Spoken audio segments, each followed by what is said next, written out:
একের পর এক স্টাম্প ভেঙে চলেছেন শরীফুল ইসলাম নাহিদ রানারা, আর মুস্তাফিজ পেলেন ক্যারিয়ারের ষষ্ঠ ফাইফার। প্রথম ইনিংসে নাজমুল শান্তর সেঞ্চুরি, লিটনের 50-র পর দ্বিতীয় ইনিংসে টাইগার পেসারদের দাপট। বাঁচা মরার ম্যাচটা সহজে অনেকটা হেসে খেলেই জিতল বাংলাদেশ, সেটিও অনেক বড় ব্যবধানে, আর জিতে নিল সিরিজটাও। পুরো ম্যাচ জুড়ে ব্যাটার বোলাররা দেখিয়েছেন দাপট, নিজেদের শক্তিমত্তা। সিরিজ জিততে হলে জিততে হবে ম্যাচ, এমন সমীকরণকে সামনে রেখে 266 রানের টার্গেট নিয়ে বাংলাদেশের বিপক্ষে দ্বিতীয় ইনিংসে ব্যাট করতে নামে নিউজিল্যান্ড। শুরু থেকেই ব্যাটারদের চাপে রাখেন টাইগার পেসাররা। প্রথম উইকেটটা নিতেও তারা নেননি খুব বেশি সময়। তৃতীয় ওয়ানডেতে একাদশে সুযোগ পাওয়া মুস্তাফিজ নিজের দ্বিতীয় ওভার করতে এসেই তুলে নেন উইকেট। লিটনের ক্যাচে সাজঘরে ফেরেন 4 রান করা ওপেনার হেনরি নিকলস। 8 রানেই 1 উইকেট পড়ে কিউইদের। একনল হ্যান্ড ওয়াশ ডুয়েল সিলভারের শক্তি ও 8টি ভিটামিন সমৃদ্ধ, যা ডাফেস্ট জীবাণু থেকে দেয় 100% শক্তিশালী। তবে এরপর লম্বা সময়ের অপেক্ষা। জুটি করে বসেন 2 টপ অর্ডার ব্যাটার নিক কেলি এবং উইল ইয়াং। 10 ওভারের পাওয়ার প্লে শেষে কিউইদের সংগ্রহ দাঁড়ায় সেই 1 উইকেট হারিয়েই 33 রানের। বেশ কয়েকবার সুযোগ এলেও আউট করা যায়নি তাদের। তবে 46 রানের সেই ওপেনিং জুটিটা ভাঙেন নাহিদ রানা। ইনিংসের 14তম ওভারে তার 146 কিলোমিটার প্রতি ঘন্টার বলে এইজড হয়ে সাজঘরে ফেরেন উইল ইয়াং। পেভিলিয়নের দিকে হাঁটা দেন নামের পাশে 19 রান নিয়ে, আর এতেই 54 রানে নিজেদের দ্বিতীয় উইকেটটা হারায় কিউইরা। কিউই অধিনায়ক টম লাথামকে আউট করে তাদের তৃতীয় উইকেটটা শিকার করেন টাইগার অধিনায়ক মেহেদী হাসান মিরাজ।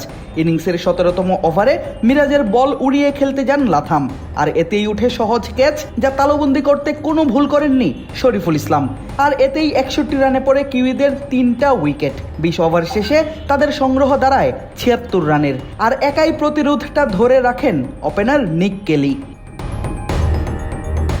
22তম ওভারে শরীফুলের বলে সিঙ্গেল নিয়ে নিজের অর্ধশতকটা পূর্ণ করেন নিক কেলি, হয়ে দাঁড়ান বাংলাদেশের বোলারদের মাথা ব্যথার কারণ। 24তম ওভারে এসে কেলি আব্বাস জুটি দলীয় রানকে স্পর্শ করান 100-র মাইলফলক। তবে নিক কেলিকে আরও ভয়ঙ্কর হয়ে ওঠার আগেই ফেরালেন মুস্তাফিজুর রহমান। ইনিংসের 26তম ওভারে ফিজের বল বুঝতে না পেরে ব্যাট চালান এই ওপেনার, আর এতেই কাটা পড়েন তানজিদ তামিমের হাতে। 108 রানে হয় কিউইদের 4র্থ উইকেটের পতন। এরপর মুহাম্মদ আব্বাস এবং ডিন ফক্সক্রফট মিলে জুটি গড়ার চেষ্টা করলেও সেই জুটি ভাঙেন শরীফুল। 30তম ওভারে এসে ভাঙেন আব্বাসের মিডল স্টাম্প, আর এতেই 30 ওভারে তাদের সংগ্রহ দাঁড়ায় 5 উইকেট হারিয়ে 124। 32তম ওভারে জশ ক্লার্কসনের লেগ স্টাম্প উড়ান নাহিদ রানা, সেটিও 148.6 কিলোমিটার প্রতি ঘন্টার ইয়র্কারে। এতে 137 রানে নিউজিল্যান্ড হারায় নিজেদের ষষ্ঠ উইকেটটা। স্কোর কার্ডের হিসেব অনুযায়ী ম্যাচ তখন অনেকটাই বাংলাদেশের পক্ষে। 150 রানে 7ম উইকেটটা মুস্তাফিজ নেন মেহেদী হাসান মিরাজের দুর্দান্ত ফিল্ডিং এর কারণে। উড়ে গিয়ে মিরাজ তালুবন্দি করেন নাথান স্মিথের ক্যাচ, আর এতেই এক প্রকার নিশ্চিত হয়ে যায় বাংলাদেশের জয়। 38তম ওভারে জেডেন লেনক্সের উইকেট শিকার করে ফিজ শিকার করেন নিজের 4র্থ উইকেটটা। আর 40তম ওভারে এসে ফিজ পেলেন 5ম উইকেটের দেখা পেলেন ক্যারিয়ারের ষষ্ঠ ফাইফারের, আর এতেই নিশ্চিত হয়ে যায় বাংলাদেশের সিরিজ জয়। এর আগে নাজমুল শান্তর সেঞ্চুরি আর লিটন দাসের 50-তে বাংলাদেশ পেয়েছিল বড় জয়। সিরিজ জিততে হলে জিততেই হবে ম্যাচ সমীকরণ যখন এমন, তখন টসে হেরে আগে ব্যাট করতে নামে মেহেদী হাসান মিরাজের দল, আর শুরুতেই হারাতে হয় 2 ওপেনারকে। প্রথম ওভারের দ্বিতীয় বলেই কাটা পড়েন ওপেনার সাইফ হাসান।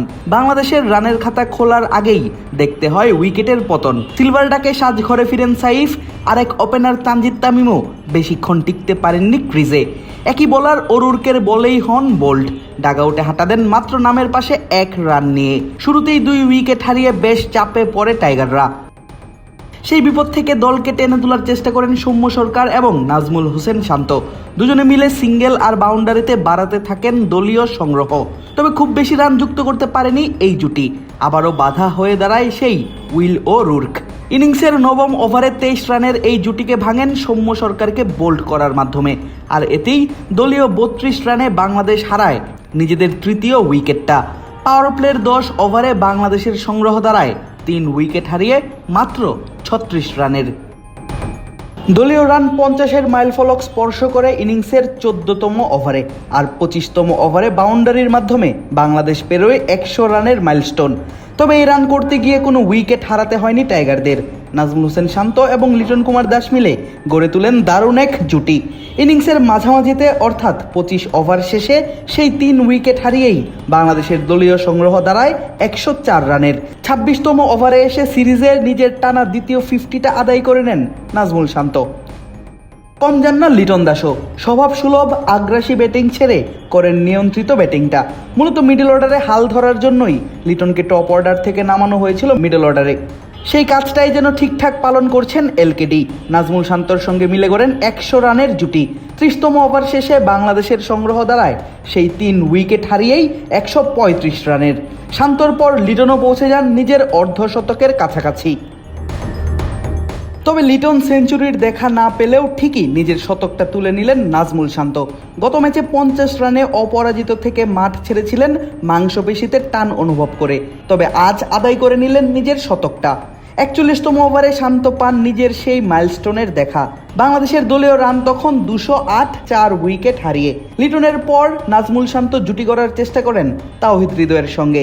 দুজনে মিলে দলকে এনে দিতে থাকেন বড় সংগ্রহ।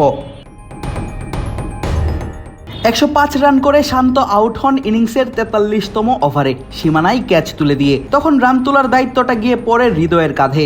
অধিনায়ক মিরাজকে সঙ্গে নিয়ে হৃদয় দলকে এনে দেন লড়াকু এক সংগ্রহ। প্রথমে যেখানে মনে হচ্ছিল 100-র আগেই অল আউট হবে বাংলাদেশ, সেখানে 50 ওভার শেষে দলের সংগ্রহ দাঁড়ায় 250-র অনেকটাই বেশি। আদিব আশরাফ, ক্রিক ফ্রেন্জি।